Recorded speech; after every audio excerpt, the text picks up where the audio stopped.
ನಮ್ಮ ನ್ಯೂಸ್ಗೆ ಸ್ವಾಗತ. ಗಂಗಾ ಆರತಿಗೆ ಶೃಂಗಾರಗೊಂಡ ಓಟಿಕೆರೆ.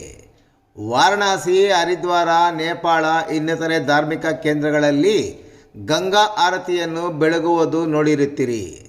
ಇದೇ ಮೊಟ್ಟ ಮೊದಲ ಬಾರಿಗೆ ಚಿಂತಾಮಣಿ ನಗರದ ಬೆಂಗಳೂರು ರಸ್ತೆಯ ಓಟಿಕೆರೆಯಲ್ಲಿ ಗಂಗಾ ಆರತಿ ಬೆಳಗುವುದನ್ನು ಇದೇ ಅಕ್ಟೋಬರ್ 29ರಂದು ಶುಕ್ರವಾರ ಸಂಜೆ 6:30ಕ್ಕೆ ಕಾಣಬಹುದಾಗಿದೆ.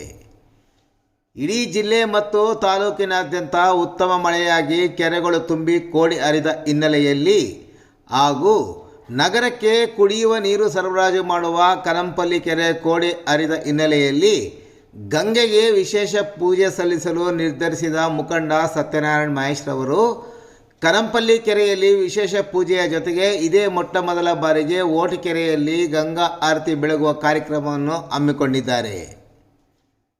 ಕಳೆದ 3 ದಿನಗಳಿಂದ ಓಟಿಕೆರೆಯಲ್ಲಿ ಗಂಗಾ ಆರತಿಗೆ ಸಿದ್ಧತೆ ಮಾಡಿದ್ದು, ಕೆರೆಯ ಸುತ್ತಲೂ ಕೆರೆಯ ಮಧ್ಯೆ ನಡೆಯುವ ಗಂಗಾ ಆರತಿ ವೇದಿಕೆ ಸೇರಿದಂತೆ ಬೆಂಗಳೂರು ಜೋಡಿ ರಸ್ತೆಗೆ ಹೊಂದಿಕೊಂಡಿರುವಂಥ ಓಟಿಕೆರೆಯ ರಸ್ತೆಗೆ ವಿದ್ಯುತ್ ದೀಪಾಲಂಕಾರ ಏರ್ಪಡಿಸುವ ಮೂಲಕ ಜನಾಕರ್ಷಣೆ ಮಾಡಿದ್ದಾರೆ.